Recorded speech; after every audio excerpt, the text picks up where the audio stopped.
સૌથી પહેલા કોઈ પણ કેપેસિટર હોય, કેપેસિટર માટે કેપેસિટન્સ નું બેઝિક સૂત્ર C બરાબર Q/V બરાબર. કોઈ પણ કેપેસિટરને કેવી રીતે દર્શાવાય તો કે જનરલી કેપેસિટરને આ રીતે દર્શાવાય. એમાં એક પ્લેટ ઉપર ધન વિદ્યુતભાર હોય, બીજી પ્લેટ ઉપર એટલો જ વિદ્યુતભાર પણ કેવો હોય? માઈનસ. અને બે છેડા વચ્ચેના વોલ્ટેજ જે આપણે કહેતા હોય EV. બે માંથી કોઈ એક વિદ્યુતભારનું મૂલ્ય લેવાનું, મૂલ્ય લ્યો એટલે ધન જ આવે છેદમાં વોલ્ટેજ, એટલે કેપેસિટર નું કેપેસિટન્સ તમને મળી જાય. સૂત્રની અંદર વાત કરીએ તો સૌથી પહેલા સૌથી અગત્યનું સૂત્ર આવતું હોય તો સમાંતર પ્લેટ કેપેસિટર માટે આવે. સમાંતર પ્લેટ કેપેસિટર માટે કેપેસિટન્સ તો જનરલી C બરાબર એના માટે સૂત્ર છે એપ્સિલોન 0 A/d. ફરીથી કહો એપ્સિલોન 0 A/d. એપ્સિલોન 0 એટલે શૂન્યાવકાશ હોય ત્યાં, એટલે આ કેપેસિટન્સ ને નામ આપતા હોય છે C0. C કે તો પણ ચાલે અને C0 કે તો ચાલે. એટલે આ કેપેસિટર ની આકૃતિ દોરવાનો પ્રયત્ન કરીએ તો આ ટાઈપનું થાય. 3D માં દોરવા જાવ તો આવી રીતે બે પ્લેટો હોય બરાબર, સામસામે બે પ્લેટો રાખી દીધી હોય. માનો કે અહીંથી આપણે બીજી પ્લેટ બતાવી દઈએ,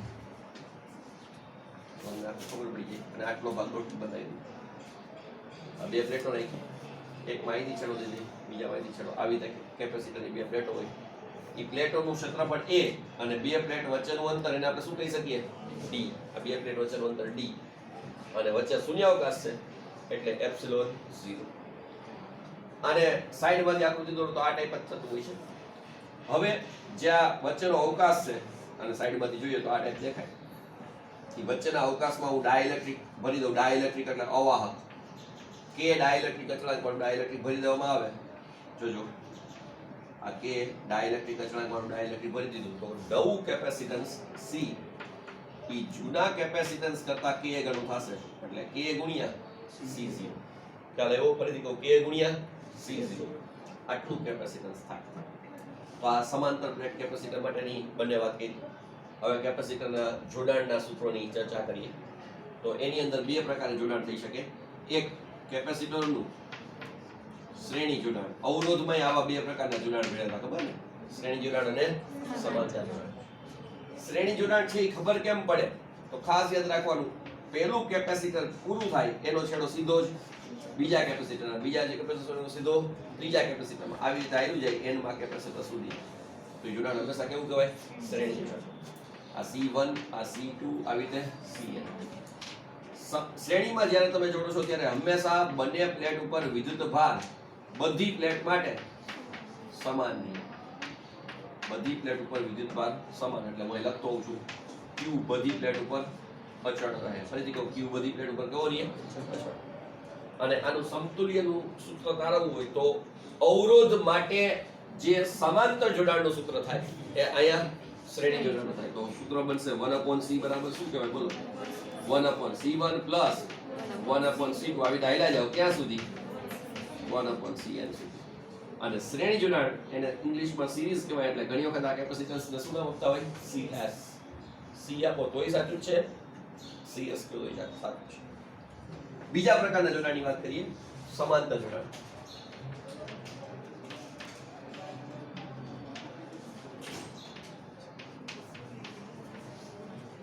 પહેલા તો ઓળખી કેવી રીતે સમાંતર જોડાણ છે કે શ્રેણી જોડાણ છે? તો સમાંતર જોડાણમાં ખાસ જોજો, આ એક કેપેસિટર એના બંને છેડા બીજા કેપેસિટરના બંને છેડા સાથે કનેક્ટ કરો. સેમ એઝ બીજા કેપેસિટરના પછીના કેપેસિટર સાથે કનેક્ટ કરો. દેખાય છે?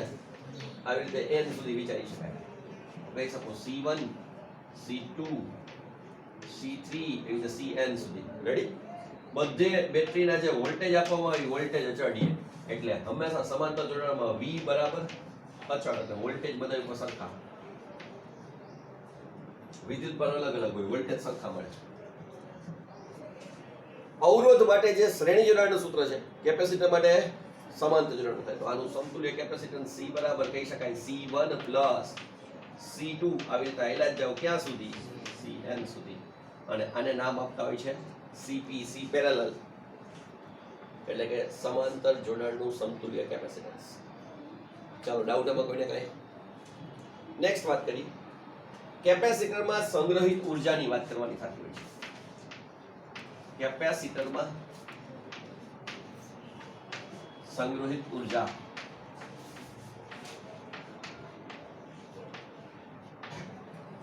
એને આપણે યુ વડે બતાવતા હોય. એમાં ઉર્જા કેવી રીતે સંગ્રહ થાય તો કે જ્યારે વિદ્યુત ભાર કેપેસિટર સંગ્રહ કરે તો વિદ્યુત ભાર સાથે ઉર્જા સંકળાયેલી હોય એટલે ઉર્જા આપમેળે સંગ્રહ થાય. એના માટેના 3 સૂત્ર છે. એમાં સૌથી જાણીતું સૂત્ર હોય તો 1/2 cv². બીજું છે q²/2c અને સૌથી છેલ્લે 1/2 q × v. મેઇન 3 રાશિઓ q v અને c એમાંથી જે બે જાણતા હોય c અને v જાણતા હોય તો પેલું સૂત્ર વપરાય, q અને c જાણતા હોય તો બીજું સૂત્ર વપરાય અને q અને v જાણતા હોય તો ત્રીજું સૂત્ર વપરાય. ક્લિયર? વધારે ફેમસ હોય તો 1/2 cv². વધારે દાખલામાં વધારે એમસીક્યુમાં ઉપયોગમાં આવતું હોય છે. સૌથી છેલ્લી વાત આવે કેપેસિટરમાં સંગ્રહિત ઉર્જા ઘનતાની. ઉર્જા ઘનતાને રો કહી શકાય, રો e અથવા તો ટેક્સ્ટબુકમાં નવી ટેક્સ્ટબુકમાં સ્મોલ યુ કહી શકો, સ્મોલ યુ બરાબર વિદ્યુત ક્ષેત્રમાં આ ઉર્જા સમાયેલી હોય એટલે 1/2 ε0 e². ક્લિયર? આટલા સૂત્રો જો આવડી જાય તો આ ચેપ્ટરના કેપેસિટરને લગતા લગભગ બધા દાખલાઓ ક્લિયર થઈ શકે. ઓકે,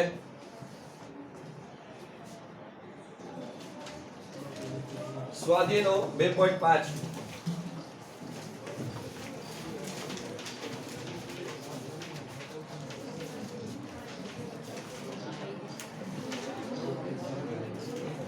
જોઈએ એટલે આપણને ધીમે ધીમે ખ્યાલ આવતો જાય. રકમ વાંચો ભાઈ.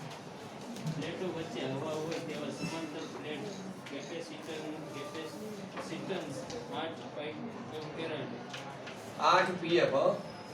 જો પ્લેટો વચ્ચેનું અંતર અડધું કરવામાં આવે અને તેમની વચ્ચેના અવકાશને ડાઇલેક્ટ્રિક અચળાંક બરાબર 6 ધરાવતા દ્રવ્ય વડે ભરી દેવામાં આવે તો તેનું કેપેસિટન્સ કેટલું થશે? ચાલો ધ્યાનપૂર્વક જુઓ. પ્લેટો વચ્ચે હવા હોય ત્યારે કેપેસિટન્સ આપણે નામ આપીએ C0 અને એનું સૂત્ર આપણે ભણી ગયા ε0 A/T. એની કિંમત 8 pf થશે. બરાબર. હવે બે પ્લેટ વચ્ચેનું અંતર કેવું કરી નાખવાનું છે? અડધું. તો જે d યુઝ કરતા એની બદલે હવે d' યુઝ કરવું પડે અને કેપેસિટન્સ કેટલા ગણું થઈ જાય? ડાઇલેક્ટ્રિક ભરો એટલે k ગણું થઈ જાય. તો નવું કેપેસિટન્સ C બરાબર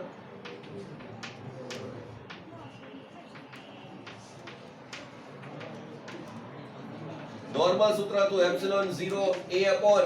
A/D. એમાં d ના બદલે d' નવું અંતર અને કેપેસિટન્સ કેટલા ગણું થાય? k ગણું થાય. કિંમત મૂકી દો ε0 A/D/2 અને k 2 અહીં આવી જાય. k ની કિંમત 6 ε0 A/D. ε0 A/D ની કિંમત 8 pf. 12 × 8 96 pf. ક્લિયર? આ નવું કેપેસિટન્સ. બીજું કઈ પૂછ્યું છે ઈસી ભાઈ? નહીં ને? નેક્સ્ટ સ્વાધ્યાયનો 2.6 ગણીએ. બરાબર?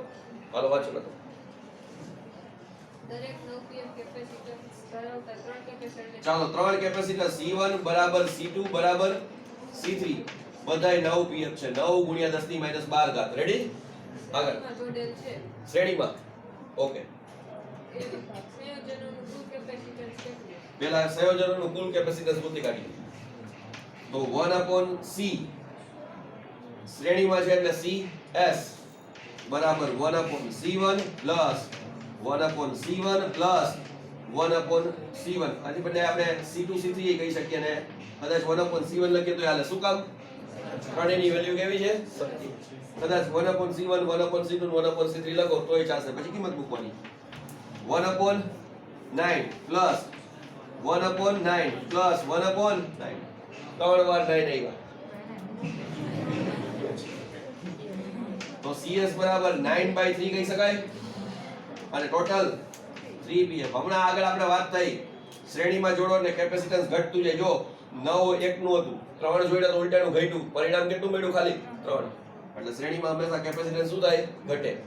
આગળ આ સંયોજનને 120 વોલ્ટના સપ્લાય સાથે જોડવામાં આવે તો દરેક કેપેસિટરને સમાંતર સ્થિતિમાંનો તફાવત કેટલો? ચાલો ટોટલ વોલ્ટેજ આપ્યા 120 આ વોલ્ટેજ ત્રણેય વચ્ચે ડિવાઈડ થશે એનો અમુક ભાગ પહેલાને મળશે અમુક ભાગ બીજાને મળશે અમુક ભાગ ત્રીજાને મળશે તો વોલ્ટેજ V બરાબર પહેલાના વોલ્ટેજ વત્તા બીજાના વોલ્ટેજ વત્તા ત્રીજાના વોલ્ટેજ ન ખબર પડે તો સાઈડમાં સમજાવું છું પહેલું કેપેસિટર C1 બીજું C2 ત્રીજું C3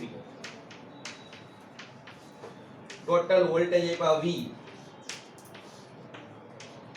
તો V વોલ્ટેજ એટલે પહેલાને મળતા વોલ્ટેજ વત્તા બીજાને મળતા વોલ્ટેજ વત્તા ત્રીજાને મળતા વોલ્ટેજ કહી શકાય બરાબર V1 V2 V3 હવે C બરાબર સૂત્ર છે Q V તો V બરાબર શું કહેવાય Q C કહી શકાય લખતા જાય અહીંયા Q પહેલા માટે C1 બીજા માટે Q C2 અને ત્રીજા માટે Q C3 પ્રશ્ન એ થાય Q1 Q2 Q3 કેમ ન કર્યું તમને લખાયું હતું શ્રેણીમાં વિદ્યુત ભાર બધે કેવો રહે સરખો એટલે Q1 Q2 Q3 કેવું પડશે નહીં ક્લિયર બધે વિદ્યુત ભાર સરખો છે ચાલો ધ્યાનપૂર્વક વિચારો C1 C2 અને C3 એ સરખા છે તો એનો અર્થ એમ થયો આ ત્રણ વખત Q/C1 કહેવાય Q/C1 એટલે પહેલાના વોલ્ટેજ તો ત્રણ વખત V1 બરાબર V તો V1 બરાબર શું કહેવાય V/3 એટલે 120 ભાગ્યા 3 બોલો 40 વોલ્ટ તો બધાના વોલ્ટેજ સરખા થશે V1 બરાબર V2 બરાબર V3 શું કામ આની બધાની વેલ્યુ કેવી છે સરખી છે Q અને V ની તો બધા બરાબર આવશે 40 વોલ્ટ બોલો ડાઉટ આમાં કોઈને કઈ ક્લિયર બધાને નેક્સ્ટ દાખલો કરીએ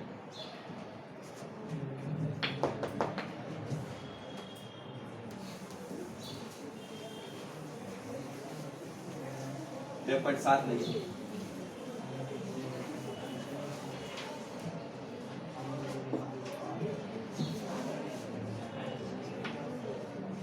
ચલો નેક્સ્ટ વાંચો છેલ્લે રકમ ઓકે ત્રણ અલગ અલગ કેપેસિટર આપ્યા C1 બરાબર 2 pm C2 બરાબર 3 pm અને C3 બરાબર 4 pm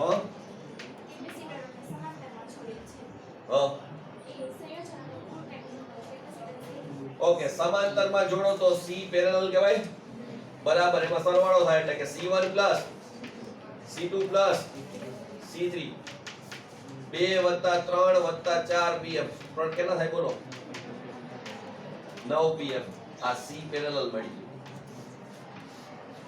આગળ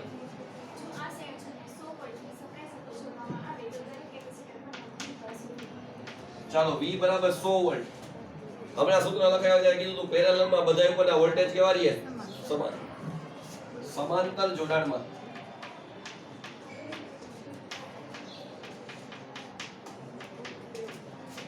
વોલ્ટેજ દરેક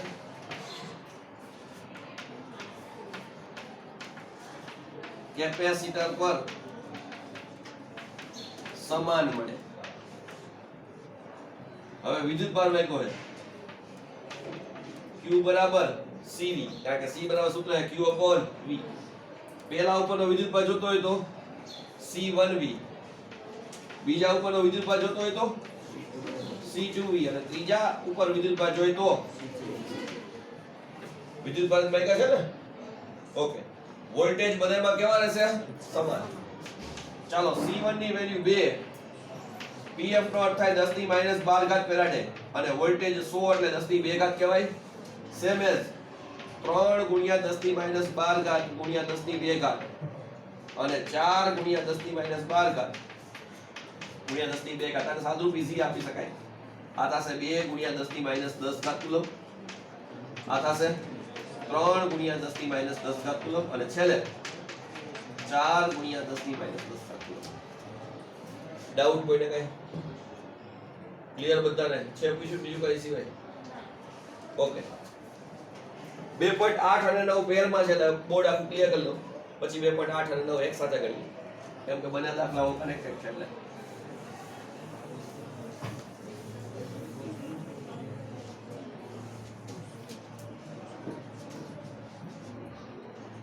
આ બધા દાખલાઓ એવા છે ઈઝીલી સૂત્ર આવડે એટલે તમે ઈઝીલી કેલ્ક્યુલેશન કરી શકો બરાબર, બહુ જાજા ડીપ નોલેજની જરૂર નથી, તમને ખાલી સૂત્રો આવડે, કિંમત મૂકો ને સીધો જવાબ આવી જાય. ચાલો છેલ્લે વાંચો રકમ.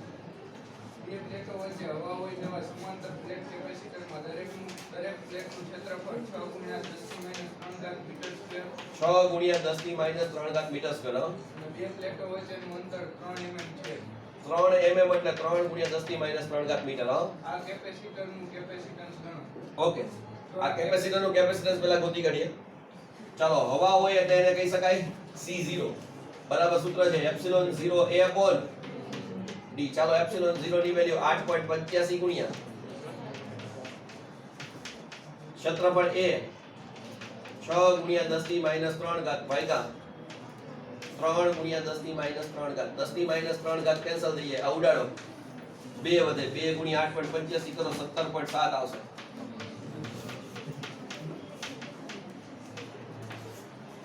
આ C0 એકચ્યુઅલમાં આ વેલ્યુ સાચી કહેવાય, પણ ટેક્સ્ટ બુક વાળાએ આને રાઉન્ડ ઓફ કરીને લખ્યું છે 18. 17.7 માંથી રાઉન્ડ ઓફ કરીને કેટલા કરી નાખ્યા? 18. અને 10⁻12 એટલે pm 18 pm કરે છે. એટલે અહીંથી જો તમે 17.7 રાખીને ચાલશો તો બધા જવાબ થોડા થોડા બદલાશે. એ પણ સાચું જ છે. અને 18 રાખીને ચાલશો તો પણ સાચું જ છે. ક્લિયર? આગળ. જો આ કેપેસિટરને 100 વોલ્ટેજ સપ્લાય સાથે જોડવામાં આવે તો તેની દરેક પ્લેટ પરનો વિદ્યુતભાર કેટલો થશે? ચાલો, 100 વોલ્ટેજ ના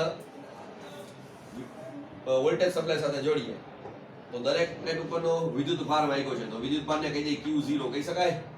વિદ્યુત ભાર માગ્યો ને, Q0 બરાબર C0 ગુણ્યા V. C0 18 ગુણ્યા 10⁻12 એને ગુણ્યા 100. 2 મિનિટ ઓછા થઈ જાય. શું આવે બોલો? 18 ગુણ્યા 10⁻10 કુલમ છે. બીજું કઈ હવે? ઓકે, હવે 2.9 છે, એમાં આ જ ડેટાનો ઉપયોગ કરીને આગળ ગણતરી કરવાની થાય છે. ક્લિયર? વાંચો રકમ. સ્વાધ્યાય 2.8 માં આપેલ કેપેસિટરમાં 3 mm જાડાઈની માઇકાની પ્લેટ કેપેસિટરની બંને પ્લેટ વચ્ચે. ઓકે, 3 મિલીમીટર જાડાઈની પ્લેટ દાખલ કરે, વચ્ચે જગ્યાએ 3 મિલીમીટર જ છે. જો એટલે આખી જગ્યા પૂરી દે છે, એના જેવી જ વાત થઈ ને. અને માઇકા ખાસ યાદ રાખવાનું થાય, એક અવાહક છે. બરાબર, અને એના માટે ડાઇલેક્ટ્રિક અચળાંક 6 રકમમાં તમને આપેલો છે. ક્લિયર? આગળ વાત કરીએ.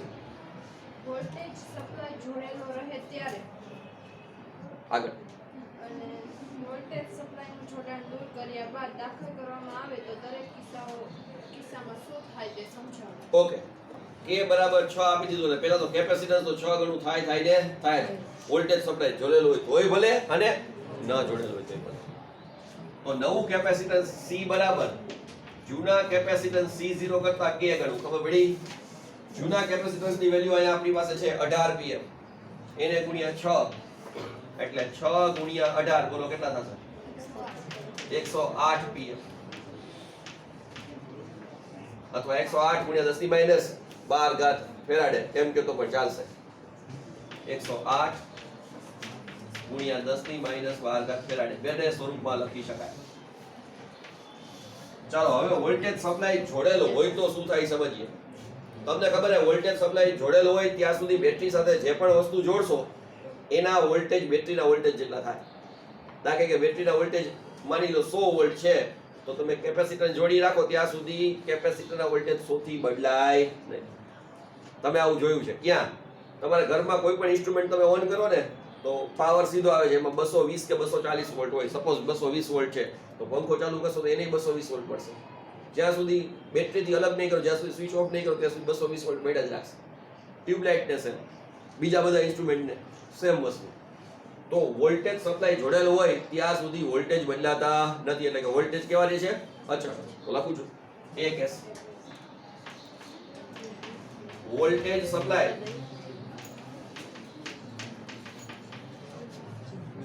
જોડેલ હોય ત્યારે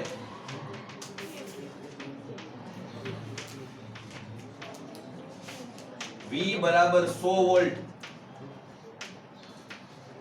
અચળ રહે છે.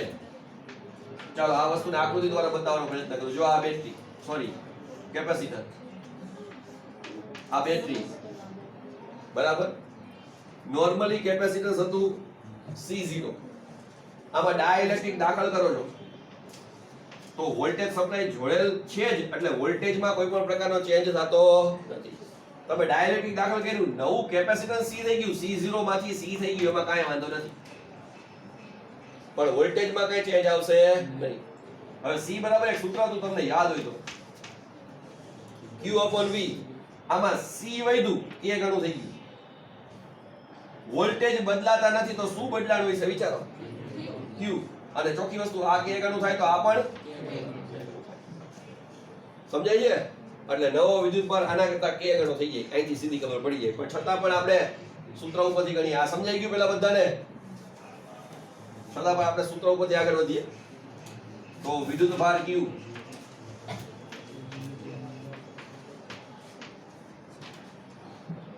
C બરાબર Q/V, તો Q બરાબર CV કહી દઈ. તો નવું કેપેસિટન્સ ને વોલ્ટેજ 100, નવું કેપેસિટન્સ 108 ગુણ્યા 10 ની -12 ઘાત અને વોલ્ટેજ 100 શું થાય બોલો? 108 ગુણ્યા 10 ની -10 ઘાત કુલમ. આ Q મળી ગયું. ચેક કરી જો, આના કરતા 6 ગણા છે. આ છે K ગણા. સૂત્રમાં એ જ વસ્તુ બતાવતો હતો, અહીંયા એ જ છે. B તો બધા જવાબ મળી ગયા. કેપેસિટન્સ તો C નવું K ગણું થાય જ, વોલ્ટેજ મળી ગયા, વિદ્યુતભાર મળી ગયો. છેલ્લા કેસમાં તમે બેટરી દૂર કરી દો, પછી શું થાય જોજો. જો આ કેપેસિટર, પહેલા વિદ્યુતભાર 0 દેખાય છે, બેટરી જોડો, બેટરી જોડો એટલે V વોલ્ટેજ મળે, અને જે 0 હતું એક ઉપર +Q, બીજા ઉપર -Q. આમાં કોઈને વાંધો કઈ? ઓકે. હવે બેટરી કાઢી નાખો, કાઢી નાખી. બેટરી દૂર કરવાને કારણે હવે તમે જો ડાઇલેક્ટ્રિક દાખલ કરો તો ડાઇલેક્ટ્રિક સ્ટેપ તો અંદર આવ્યો જ, કેપેસિટન્સ તો K ગણું થાય જ. વિદ્યુતભાર ક્યાંય જઈ શકતો નથી. જો કા વિદ્યુતભાર ક્યાંય જઈ શકતો નથી, બેટરી જોડેલી નથી તો વિદ્યુતભાર ક્યાં જાય? કે ક્યાંથી મળે? નવો કોઈ વિદ્યુતભાર મળે નહીં. નવો કોઈ વિદ્યુતભાર મળતો ન હોય તો વિદ્યુતભાર કેવો રહે? અચળ. તો બેટરી જોડેલો હોય, વોલ્ટેજ સપ્લાય જોડેલો હોય ત્યારે વોલ્ટેજ અચળ, અને વોલ્ટેજ સપ્લાય તમે કાઢી નાખો તો વિદ્યુતભાર અચળ. ફરીથી કહું, શું અચળ હશે? વિદ્યુતભાર અચળ હશે. આ કાઢી નાખું તો લખવાનું, વોલ્ટેજ સપ્લાય જોડેલ ન હોય ત્યારે, વોલ્ટેજ સપ્લાય ન જોડેલ હોય તો, અથવા દૂર કરેલ હોય તો, ન જોડેલી બને તમે દૂર કરેલ લખી શકો. Q0 બરાબર 18 ગુણ્યા 10 ની -10 ઘાત કુલંબ અચળ રહે છે. તો નવું કેપેસિટન્સ C બરાબર Q0/V કહી શકાય. તો V બરાબર શું કહેવાય બોલો? નવા વોલ્ટેજ V Q0/C. C નહીં, C જ કહેવાય, C જ નામ આપ્યું. ચાલો, Q0 ની વેલ્યુ 18 ગુણ્યા 10 ની -10 ઘાત ભાગ્યા 108 ગુણ્યા 10 ની -12 ઘાત. આ -12 ઘાત ઉપર જાય +12 - 10 એટલે 2 ઘાત. તો 1800 ભાગ્યા કરો 108. 1800 ભાગ્યા 108 કરો 16.66 આવે. રાઉન્ડ ઓફ કરીને 7 વોલ્ટ કરી નાખી. 16.7 વોલ્ટ. ચેક કરી લેજો બધા આન્સર આવે છે. સ્વાધ્યાયનો 2.10 જોઈએ શું છે દાખલામાં, એટલે આપણને ક્લિયર થાય. વાંચો રકમભાઈ. ઓકે. C બરાબર 12 pf એટલે 12 ગુણ્યા 10 ની -12 ઘાત ફેરાડે, અને વોલ્ટેજ 50 વોલ્ટ. કેપેસિટરમાં કેટલી સ્થિતિ ઊર્જા સંગ્રહ પામી છે? ચાલો, કેપેસિટરમાં સંગ્રહિત ઊર્જા U નું સૂત્ર છે 1/2 CV² કહી શકાય. તો 1/2 C 12 ગુણ્યા 10 ની -12 ઘાત અને V નો સ્ક્વેર 50 નો વર્ગ 2500 થાય. થાય ને? આ ઉડે 6 2500 ગુણ્યા 6 15000 આવશે. 15000 માંથી આપણે 1.5 કરી નાખી તો 4 મીટર દૂર થઈ જાય. 10 ની -8 ઘાત જૂલ કહી શકાય. આટલી ઊર્જા સંગ્રહ પામશે. છે આન્સર આવે જોઈ લેજો. હા સાહેબ. રેડી.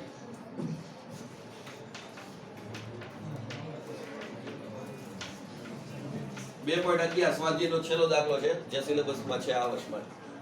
બરાબર, ચાલો વાંચો. 600 pf નું એક કેપેસિટર 200 વોલ્ટના સપ્લાય વડે વિદ્યુત કરવામાં આવે છે. ચાલો 600 pf એટલે 600 ગુણ્યા 10⁻12 ફેરાડે અને 200 વોલ્ટ આપી દીધા. તો પહેલાના વોલ્ટેજ 200 વોલ્ટ છે. પછી તેનું સપ્લાય સાથેનું જોડાણ દૂર કરવામાં આવે છે અને બીજા વિદ્યુત પરિઘ ન હોય તેવા 600 pf ના કેપેસિટર સાથે જોડવામાં આવે છે. આ પ્રક્રિયામાં કેટલી ઉર્જા ગુમાવાઈ જઈ શકે? ચાલો બીજું કેપેસિટર વિદ્યુત ભારિત કરતી એટલે એના વોલ્ટેજ કેટલા થઈ જાય? 0. આમાં ગુમાવાતી ઊર્જા ગોતવાની છે. સિમ્પલ છે, શીખવું છું પહેલા આ જોજો. U બરાબર સંગ્રહિત ઊર્જાનું સૂત્ર હતું 1/2 CV². યાદ છે? આના ઉપરથી વ્યય પામતી ઊર્જાનું સીધું સૂત્ર મળે, એમાં કિંમત મૂકો તો સીધો જવાબ આવી શકે. વ્યય પામતી ઊર્જા ડેલ્ટા U બરાબર 1/2 માં કોઈ ચેન્જ ન થાય. કેપેસિટર પહેલા 1 હતું હવે 2 છે, તો એ 2 નું સમતુલ્ય કેપેસિટન્સ લખાય C1 C2 છેદમાં C1 + C2. મને એને પ્રશ્ન થાય સાહેબ આમ જ કેમ લખ્યું? એ સૂત્રમાં ધારાવણીથી આખે આખું આવેલું છે. બરાબર, એટલે એમાં અત્યારે નહીં પડે કેવું હોય તો સૂત્ર યાદ રાખશું. પહેલા કેપેસિટરના વોલ્ટેજ V1² માઈનસ બીજા કેપેસિટરના વોલ્ટેજ V2². એટલે ખરેખર એકચ્યુઅલમાં ફેરફાર જ થયો. વના વચળ આની બદલે નવું સમતુલ્ય કેપેસિટન્સ V, જે પ્રારંભમાં વોલ્ટેજ 200 વોલ્ટ હતા, બીજાના વોલ્ટેજ કેટલા હતા? 0. એટલે V1² માઈનસ V2². સીધું સૂત્ર લઈને જવાબ મેળવી શકાય. એ સૂત્રનો સીધો યુઝ કરીએ. ડેલ્ટા U બરાબર 1/2 C1 ગુણ્યા C2 છેદમાં C1 + C2 V1² minus V2² કહી શકાય. તો માટે ડેલ્ટા U મેળવીએ 1/2 એમ નમ C1 ગુણ્યા C2 બે 600 600 છે, એટલે 600 ગુણ્યા 10⁻12 ગુણ્યા 600 ગુણ્યા 10⁻12 ભાગ્યા બેનો સરવાળો 1200 ગુણ્યા 10⁻12. આ કાઢી નાખું છું સાઈડમાંથી. V1² minus V2². V1² 200 volt છે, 200 નો વર્ગ કરવો હોય તો 4 ગુણ્યા 10⁻4 થાય અને 0 નો વર્ગ 0 થાય. આને સાદુરૂપ આપવાનો પ્રયત્ન કરીએ. આ 600 કેન્સલ, 1200 અને 2 2 ગુણ્યા 2 4, ઈ આની આરે કેન્સલ થઈ જાય. -12 એકવાર કેન્સલ થઈ જાય. તો આ 4 ઘાત ને આ 2 મિનિટ અહીંથી આવે એટલે ટોટલ 6 ઘાત. તો વ્યય પામતી ઊર્જા આવશે ડેલ્ટા U બરાબર 6 ગુણ્યા 10⁻6 જૂલ અથવા 6 માઇક્રો જૂલ કયો તો પણ ચાલે. ક્લિયર?